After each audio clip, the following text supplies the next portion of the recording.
ನಮಸ್ಕಾರ ವೀಕ್ಷಕರೇ, ವಿವಾ ನ್ಯೂಸ್ಗೆ ಸ್ವಾಗತ. ಇದು ಸುದ್ದಿಗಳ ಡಬ್ಬಿ.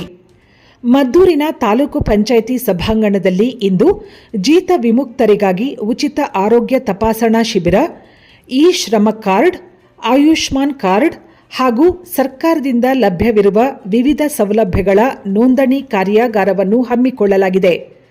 ಈ ಕಾರ್ಯಕ್ರಮಕ್ಕೆ ಮಾನ್ಯ ಜಿಲ್ಲಾ ಉಸ್ತುವಾರಿ ಮಂತ್ರಿಗಳು ಹಾಗೂ ಕೃಷಿ ಸಚಿವರಾದ ಎನ್ ಚೆಲುವರಾಯಸ್ವಾಮಿ ಅವರ ಜೊತೆಗೂಡಿ ಚಾಲನೆ ನೀಡಲಾಯಿತು.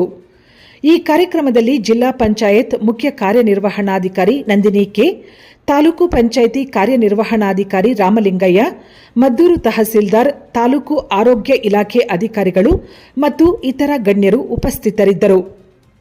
ಈ ಶಿಬಿರದ ಮೂಲಕ ಜೀತ ವಿಮುಕ್ತರು ಆರೋಗ್ಯ ಸೌಲಭ್ಯಗಳನ್ನು ಪಡೆದುಕೊಳ್ಳುವ ಜೊತೆಗೆ ಸರ್ಕಾರದಿಂದ ವಿವಿಧ ಯೋಜನೆಗಳ ಲಾಭವನ್ನು ನೇರವಾಗಿ ಪಡೆಯುವ ಅವಕಾಶ ಒದಗಿಸಲಾಗಿದೆ ಎಂದು ಹೇಳಿದರು.